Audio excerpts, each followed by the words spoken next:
Hello again and welcome to the Thearcadiumcast hosted by me, Tyler. What's going on, folks? Today again we played the Stanley Parable, continuation from the previous video, so if you have not seen it, do not watch this. The meeting room. Yes, that's where everyone would be. Stanley just needed to get to the meeting room, and from then on, he would never be alone ever again. No guy. No guy.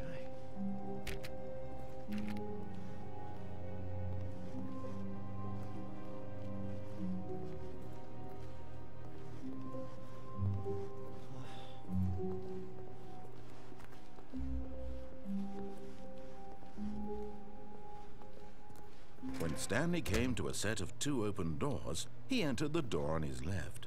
All the papers are gone. Oh, we're going right.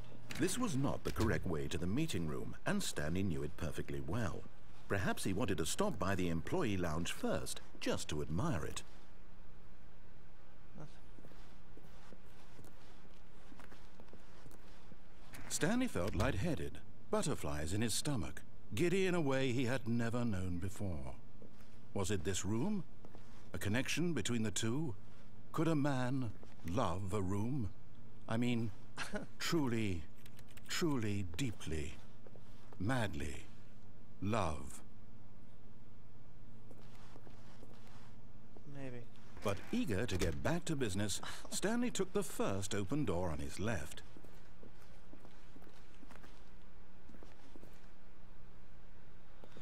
No, we're taking the blue door. Or the red door. Stanley was so bad at following directions, it's incredible he wasn't fired years ago. Where?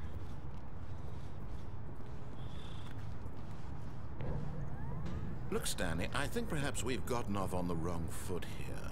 I'm not your enemy, really, I'm not. I realize that investing your trust in someone else can be difficult, but the fact is that the story has been about nothing but you all this time. There's someone you've been neglecting, Stanley. Someone you've forgotten about. Well, you... Please. What? Really? I was in the middle of something. Do you have zero consideration for others? Are you that convinced that I want something bad to happen to you? Why, I don't know how to convince you of this, but I really do want to help you, to show you something beautiful. Look, let me prove it. Let me prove that I'm on your side. Give me a chance. Now listen carefully, this is important. Stanley walked through the red door. Key code. I need a key card. Key card. Oh, thank God you are willing to listen to me. Do you see that I really have wanted you to be happy all this time? The problem is all these choices. The two of us always trying to get somewhere that isn't here. Running and running and running, just the way you're doing right now. Don't you see that it's killing us, Stanley? I want it to stop. We would both be so much happier if we just stopped. And I think I have a solution. Here, let me show you.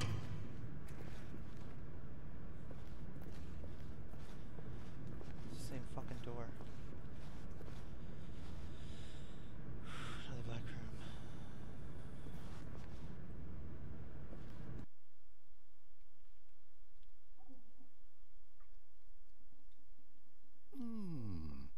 What do we want? What are we looking for? Here. Yes. Oh, it's beautiful, isn't it? If we just stay right here, right in this moment with this place, Stanley, I think I feel happy. I actually feel happy.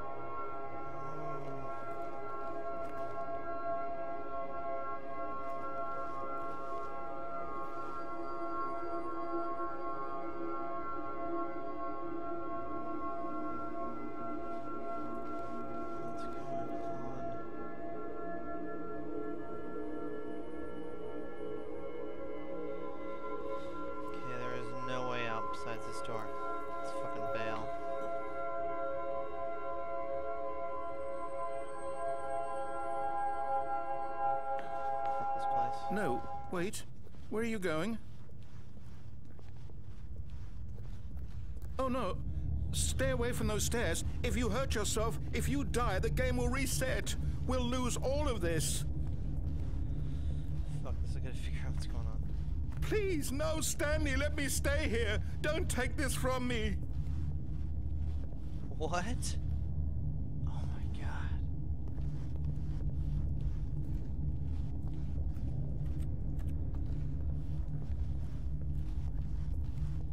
Please, Stanley, think about what you're doing.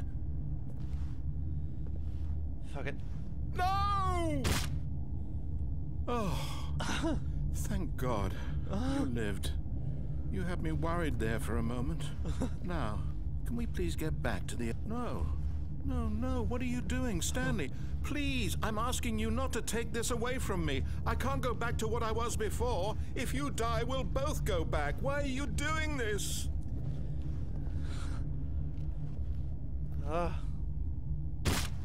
Stanley, let's go back to the other room. Can you do that for me? Oh my god. My God, is this really how much you dislike my game? That you'll throw yourself from this platform over and over to be rid of it? You are literally willing to kill yourself to keep me from being happy. Am I reading the situation correctly? Yes. Or maybe you're just getting a kick out of it. I don't know anymore. I just wanted us to get along. But I guess that was too much to ask. It looks like you wanted to make a choice after all. Well, this one is yours.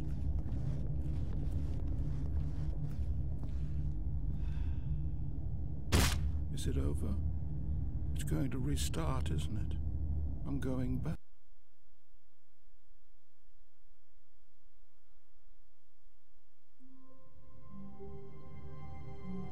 This is not the same.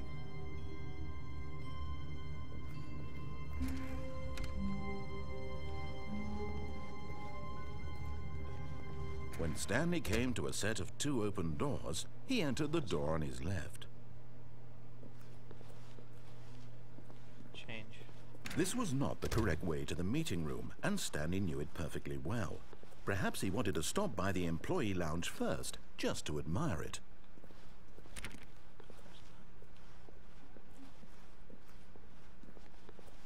The lounge was grand, majestic, perhaps too majestic. Like a combination of a much smaller version and a much larger version of this exact room. It all made Stanley uncomfortable, and he started to bleed a little. This made him smile. At last, proof that he was human. What? But eager to get back to business, Stanley took the first open door on his left.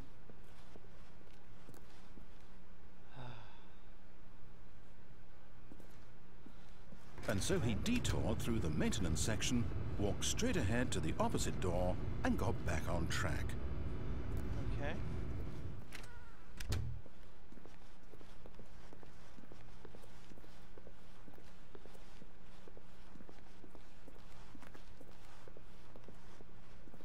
Yet there was not a single person here either. Feeling a wave of disbelief, Stanley decided to go up to his boss's office, hoping he might find an answer there. It's like my office.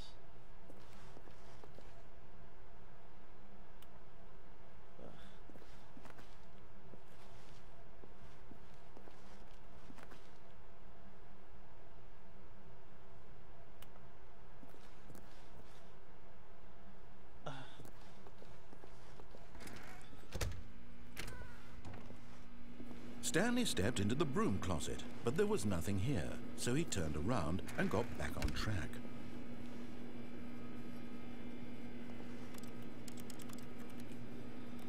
Nothing? There was nothing here. No choice to make, no path to follow, just an empty broom closet. No reason to still be here.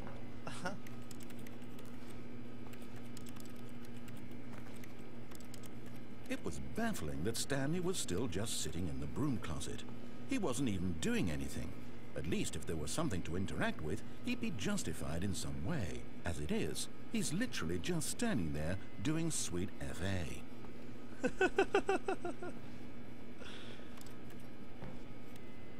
Are you really still in the broom closet? Standing around doing nothing? Why? Please offer me some explanation here. I'm genuinely confused.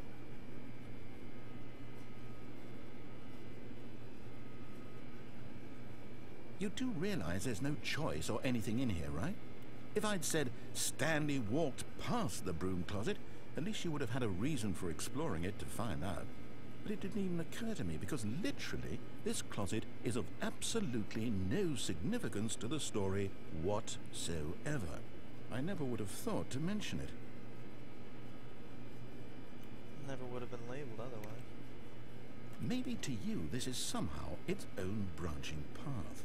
Maybe when you go talk about this with your friends, you'll say, "Oh, did you get the broom closet ending? The broom closet ending was my favorite." I hope your friends find this concerning. Alright. I've been shushed into no more broom closeting. Coming to a staircase, Stanley walked upstairs to his boss's office. No, I didn't.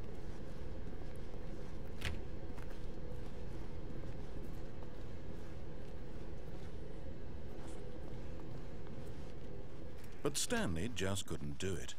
He considered the possibility of facing his boss, admitting he had left his post during work hours. He might be fired for that.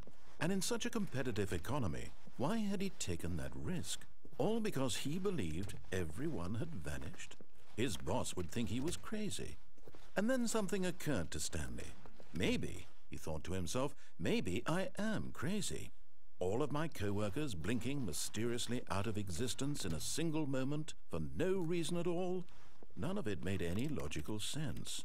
And as Stanley pondered this, he began to make other strange observations. For example, why couldn't he see his feet when he looked down? Why did doors close automatically behind him wherever he went?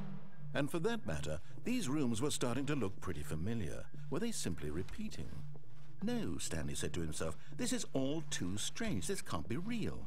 And at last, he came to the conclusion that had been on the tip of his tongue. He just hadn't found the words for it. "I'm dreaming!" he yelled. "This is all a dream." Oh, what a relief Stanley felt to have finally found an answer, an explanation. His co-workers weren't actually gone. He wasn't going to lose his job. He wasn't crazy after all. And he thought to himself, I suppose I'll wake up soon. I'll have to go back to my boring real-life job pushing buttons. I may as well enjoy this while I'm still lucid. So, he imagined himself flying and began to gently float above the ground. Whoa. Then he imagined himself soaring through space on a magical starfield, and it too appeared. It was so much fun, and Stanley marveled that he had still not woken up. How was he remaining so lucid? And then perhaps the strangest question of them all entered Stanley's head. One he was amazed he hadn't asked himself sooner. Why is there a voice in my head dictating everything that I'm doing and thinking? Now the voice was describing itself being considered by Stanley, who found it particularly strange. I'm dreaming about a voice describing me, thinking about how it's describing my thoughts, he thought. And while he thought it all very odd and wondered if this voice spoke to all people in their dreams, the truth was that, of course, this was not a dream. How could it be? Was Stanley simply deceiving himself, believing that if he's asleep, he doesn't have to take responsibility for himself? Stanley is as awake right now as he's ever been in his life. Now, hearing the voice speak these words was quite a shock to Stanley. After all, he knew for certain, beyond a doubt, that this was in fact a dream. Did the voice not see him float and make the magical stars just a moment ago? How else would the voice explain all that? This voice was a part of himself too. Surely, if he could just... He would prove it. He would prove that he was in control, that this was a dream. So he closed his eyes gently, and he invited himself to wake up. He felt the cool weight of the blanket on his skin, the press of the mattress on his back, the fresh air of a world outside this one. Let me wake up, he thought to himself. I'm through with this dream. I wish it to be over. Let me go back to my job. Let me continue pushing the buttons. Please, it's all I want. I want my apartment, and my wife, and my job. All I want is my life exactly the way it's always been. My life is normal. I am normal.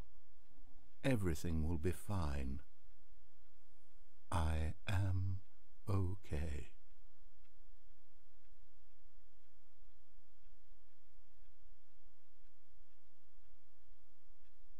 Stanley began screaming. Please, someone, wake me up. My name is Stanley. I have a boss. I have an office. I am real. Please, just someone tell me I am real. I must be real. I must be. Can anyone hear my voice? Who am I? Who am I? And everything went black.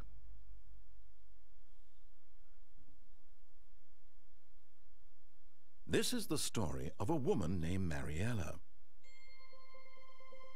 Mariella woke up on a day like any other. She arose, got dressed, gathered her belongings, and walked to her place of work. But on this particular day, her walk was interrupted by the body of a man who had stumbled through town talking and screaming to himself, and then collapsed dead on the sidewalk. And although she would soon turn to go call for an ambulance, for just a few brief moments she considered the strange man. He was obviously crazy. This much she knew. Everyone knows what crazy people look like. And in that moment, she thought to herself how lucky she was to be normal. I am sane. I am in control of my mind. I know what is real and what isn't. It was comforting to think this, and in a certain way, seeing this man made her feel better. But then she remembered the meeting she had scheduled for that day, the very important people whose impressions of her would affect her career, and by extension, the rest of her life. She had no time for this, so it was only a moment that she stood there, staring down at the body. And then she turned and ran.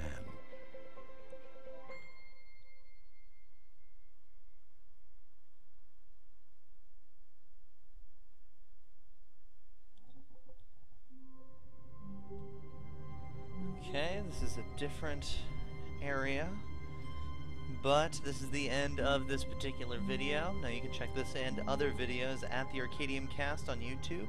Also check out the podcast, the Arcadium Podcast, hosted at ecmmogamers.com, also on iTunes, or check out my Twitter at ArcadeProfessor. More videos coming up here in a moment.